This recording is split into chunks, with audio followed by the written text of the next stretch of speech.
yes, sir. How about them Cowboys? How about them Cowboys? Molly whopping the freaking Vikings. 40. More like 82. 40 to 3. 40 to 3. 40 to 3. We put a 40 burger up on them. Come on. Y'all was supposed to be the second best team. Come on, y'all. I'm here with my good friend, Zach Maddox, longtime Cowboys fan and longtime Longhorns fan. So, no wonder why we gel so good. We've been to multiple sporting events together, including Longhorns. And how about them Cowboys? How about them Cowboys? Thanks for having me on, man. Hey, no problem, bro. Welcome to the Banganator podcast, episode 11. And let's get this started. Dak Prescott was 22 for 25, 22 completions out of 25 attempts. That's 88%. Y'all don't know how stellar that is. I think it was one of his best games of his career, right? Yeah, I'm sure of it. And no turnovers at all, right? Yeah, no turnovers. The damn near perfect game for the Cowboys. I'm saying. And people want to say that Dak Prescott is the problem. No. He had how many? 276 yards. Yep. Yeah. 276 yards, 2 touchdowns. And usually 40 points, you would think that, oh damn, he threw for a bunch of touchdowns. No, he didn't have to. Tony Pollard Carried the damn team. Yup. Dude. My goodness. Fucking rocket jet. and I'm telling you, like, that's why I think that they should make him the starter over Zeke. I agree. Dude, I have been saying that to everybody. Exactly. Zeke, I love him. Pollard's got more. Exactly. Like, so starting next year, you got to make that switch. And I think the problem is they're paying Zeke too much. Yeah. So, hey, ain't no problem in making Zeke the backup. And it looks like Zeke is happy to see Tony Pollard succeed. So I hope he really feels that way. Ezekiel Elliott himself, he had 42 rushing yards, 2 touchdowns. So he was putting in work too. Like I told y'all, goal line, that's his time to shine. And our defense, living up to what they've been doing this year and last year. Mm-hmm. My goodness. Don't mess with them. When they're on fire, they're on fire. I'm saying, that's championship type defense, right? It is. Yeah. So you want that, you win a playoff game. Hell. Exactly. If the offense can keep up like they've shown that they can, then defense puts in work. That's championship type stuff, and hopefully we can make a run in the playoffs. Yeah, I think that's what's been lacking with the team the past few years is you get one side firing and the other side's not. Exactly. And it's hard to pull the weight of both sides like that. Exactly. So when you see a performance like this where the defense is really getting in there, putting the pressure on, pulling off those sacks, any of that stuff, and another thing, there weren't that many penalties. I think maybe 3 in total for the Cowboys for the game. Which is good. Even on the Vikings, there was only 2 for them. Mm-hmm. Yep. So that's another big step. I see a positive step is they're not getting as many penalties as what we saw even earlier on in the season. Exactly, because penalties get you beat, like we saw in the playoffs last year. Mm-hmm. But let me get to these defensive playmakers. 7 total sacks for the defense. Michael Parsons with 2 of them. Hey, and I'm telling y'all, Michael Parsons is going to be the defensive player of the year this year. Y'all don't believe it? Just watch. What you think about that? Like Michael Parsons? Yeah, he did great. Really, I mean, I don't know how high of Trayvon Diggs is on the list. Cause, I mean, he's still be making interceptions, right? Yeah, he is. He dropped one. Yeah. Not as good as last year, but he's still making plays. I want to see him get defensive player. Yeah. Probably not this year, but I'd like to see it. Kid's got talent. He's got heart. I'm saying. And how about Brett Maher? Coming in clutch. Money Maher. If I might add, he is one of the best field goal kickers at this time in the NFL. The best. The best, you think the so? The best field goal kicker. Yeah. All right. You saw that kick, whatever they got thrown out. Mm-hmm. He had to redo it. Oh yeah, it was close. Kick. It was in there. Oh yeah. And the more right back out there and do it right again. Both times. More accurate the second time, dude. He was like, "Oh yeah, I got this. I got this now. Y'all gonna make me redo it? Okay, yeah, I got this for sure." Brett Maher, one of the best kickers. That's why I have him in my fantasy football team. He got me 22 points on fantasy. One topic I want to bring up with you. About getting Odell Beckham Jr. in Dallas. Oh yeah, OBJ. Yeah, we need him. We need him. Not to give it Amari away.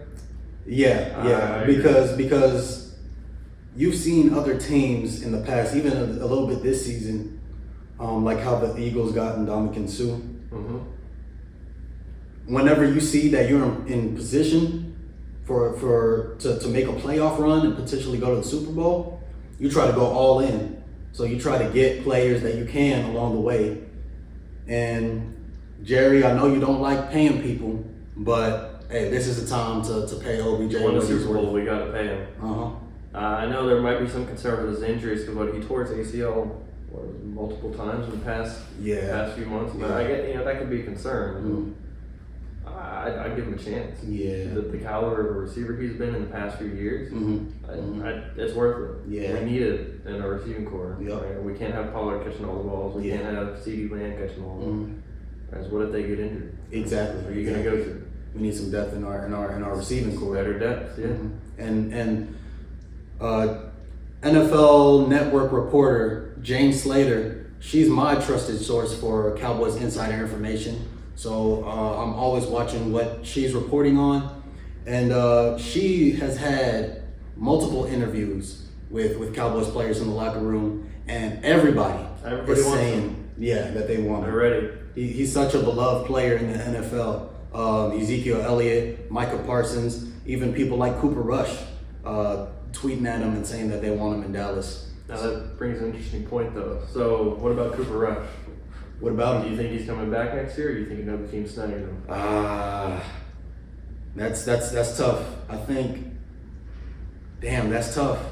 We need the depth too. Yeah. We see he can perform. Yeah. But I guarantee you, man, who needs a QB right now, right? Yeah. They're gonna fork out the money for it. Yeah, I think you're right. Maybe there's a good chance that he's gonna leave.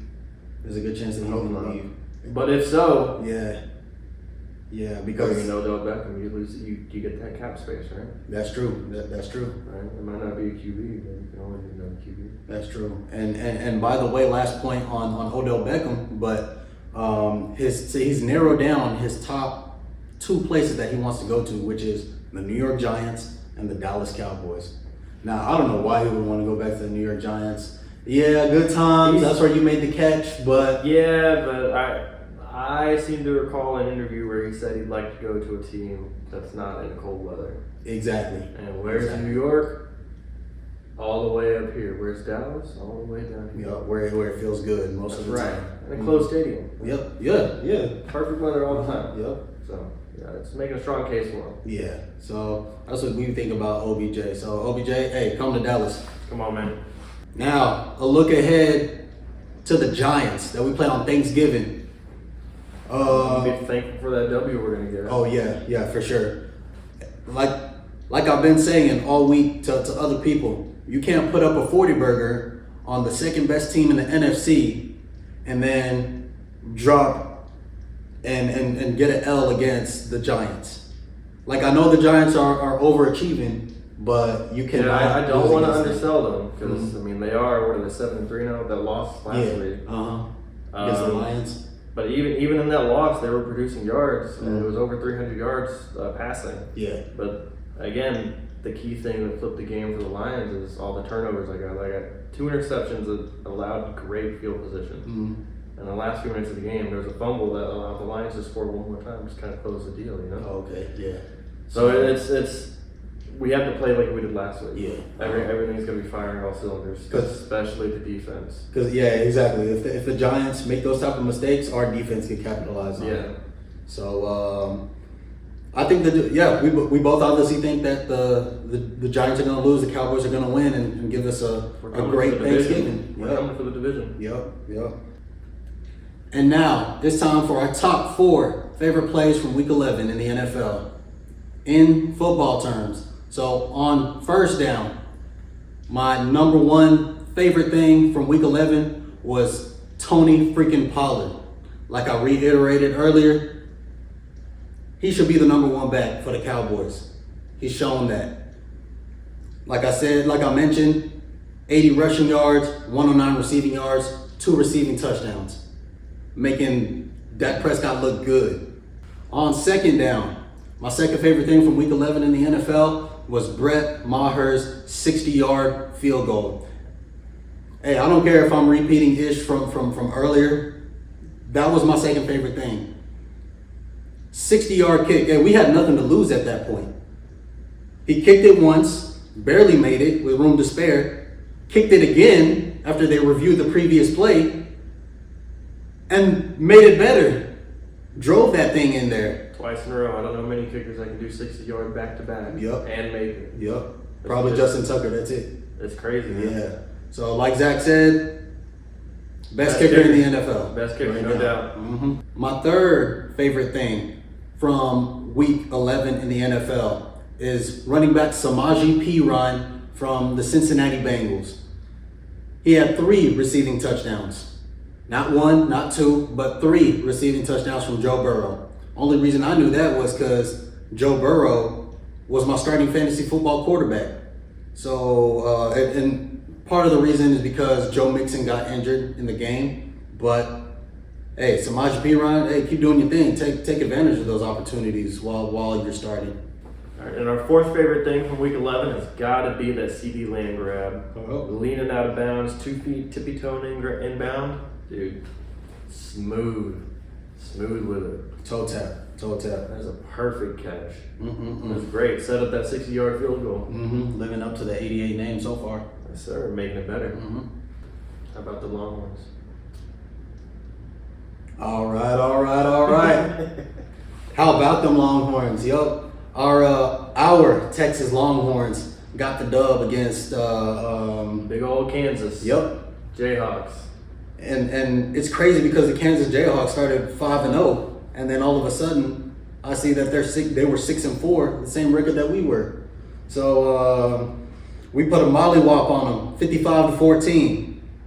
My goodness, Quinn Ewers with 107 yards passing and 1 touchdown. But hey, it's okay. He didn't need to do much because of the run game. Yeah, Bijan Robinson. He had 243 yards and 4 touchdowns. Just him alone. That makes a statement, right? Yeah. Jonathan Brooks, too. He had over 100 rushing yards and 2 touchdowns himself. And isn't Jonathan Brooks like the 3rd stringer? He's down there. Yeah. I mean, no, like ill will. I'm not trying to trash talk, but Yeah. he's not, first or second string. And that's a compliment to him because that's how deep our running back depth is. I don't know if anybody has ever said this before. I haven't heard it, so hey, I'm gonna say it here first. You know how LSU is pronounced DBU, Defensive Back University? Texas is RBU. Running back university. There you go. How many Hall of Fame running backs that go to the NFL have come out of Texas? Cedric Benson, Jamal Charles, Ricky Williams. Earl Campbell. Bijan Robinson. Bijan Robinson is the next great one. And then the people behind him, Roshan Johnson, Jonathan Brooks. We see how explosive they are already, how deep our running back room is. So that was something that impressed both of us. Back to our great Heisman type ways, especially with Bijan Robinson. We got Baylor up next. The Baylor Bears. They are now 6-5, and if we want a chance to get into the Big 12 championship, we have to beat them, and Kansas has to beat Kansas State for us to get into the Big 12 championship against obviously TCU, since they are right now undefeated. Got anything to add against that? No, I think we're definitely more than capable of beating Baylor. We just got to show up like we did last week. Yeah. Definitely want that Big 12 championship. Yeah, exactly. At the very least, since we ain't getting no natty anytime soon. No, so another 2-3 years maybe. Yep. So we're both predicting that they are going to pull it off and they are going to win against Baylor. Let's talk fantasy football. Hey, I'm now in 3rd place. 3rd place. Thank you. I started the season 0-3. Y'all know I started the season 0-3, and now I'm in 3rd place. I'm sitting at 6-5. Can you believe that? Hey, I've been saying along the way, never give up, adapt, and override. So I had to overcome a lot a lot of injuries, a lot of players playing bad whenever I start them. And the playoff starts in 3 weeks, I believe. So let's freaking go. I won 153-98. My biggest playmakers were Tony Pollard, who got me 36 points. Joe Burrow, who got me 28 points with 3 passing touchdowns to Samaje Perine. Brett Maher, who got me 28 points. And Josh Jacobs, who got me 19 points. So throughout the Cowboys game and all day, my fantasy football players were just getting me stats, and I blew out my opponent. So I'm heavily favored again this week in fantasy. So I'm looking to go 7-5. So for first time that I've been positive in my record this year, I'm looking to go 7-5 and staying in the playoff hunt. Hopefully I can move up to second place, because first 2 seeds in our league get a bye week in the playoffs. So let's hope I can do that. Let's talk World Cup now. The FIFA World Cup is going on right now. Obviously, as a sports fan, I always love to root for Team USA, whether it's the US men's or US women's. But Team USA, let's go. Let's win this cup. But it started off it got off to a kind of a disappointing start. We tied 1-1 against Wales. We're still in the group stage, but if you're the US and you're looking to make noise in the knockout stage, you're looking to dominate against teams that you should be, or getting wins against teams that you should be getting wins against. So kind of disappointing that we tied against Wales. Yeah, if we want to talk about dominating, let's talk about England and Iran. 6-1. Oh my gosh. England won. That's our next opponent. So. Oh yeah, that's right. If we're looking to beat them, right? Yep. We got to step up the game, right? Yeah. Christian Pulisic, biggest playmaker for USA. You got to step up. Ferreira, I forgot what his first name is, but Ferreira, he plays for FC Dallas. I went to watch him live with my wife one time. He's a good soccer player, but he needs to step up as well. So Team USA, let's go. We rooting for you. Let's bring it home. Yep. And for the first time on this show, I'm going to talk about my Dallas Mavericks. Our Dallas Mavericks. I'm glad that our Mavs are doing well with Luka Doncic. They're in good hands. Luka Doncic right now. He's on fire, man. On fire. On fire. He's crazy. Started the first 9 games of the season scoring 30 points or more. And that hasn't been done since Wilt Chamberlain. To let y'all know how special this guy is. So I'll sleep on my boy Luka. I'm saying. I'll sleep on him. And Luka Doncic right now, he's averaging 34 points, 9 rebounds, and 8 assists. So that's special, and that's damn near a triple-double. And speaking of triple-doubles, he just got his 50th triple-double, 50th career triple-double. So he's something special. He's something special. And it's weird because he moves so slow. Yeah, you wouldn't expect it. Yeah. But yet he gets to where he wants to go. I've watched is highlights, and if I ever catch a full game, it's like, that's legit. Yeah. It's kind of slow. Is he powerful? I'm saying. With hitting fadeaways and getting people with hezzies and just able to get past defenders in the paint like it's nothing. I'm so excited to see where this Mavs team is going to go. They've been playing so well. I'm going to keep bringing y'all more Mavs content as we go through the season. Hey, I hope y'all enjoyed this episode of the Banganator podcast. Thank you so much for watching. I hope y'all enjoyed my guest, Zach Maddox.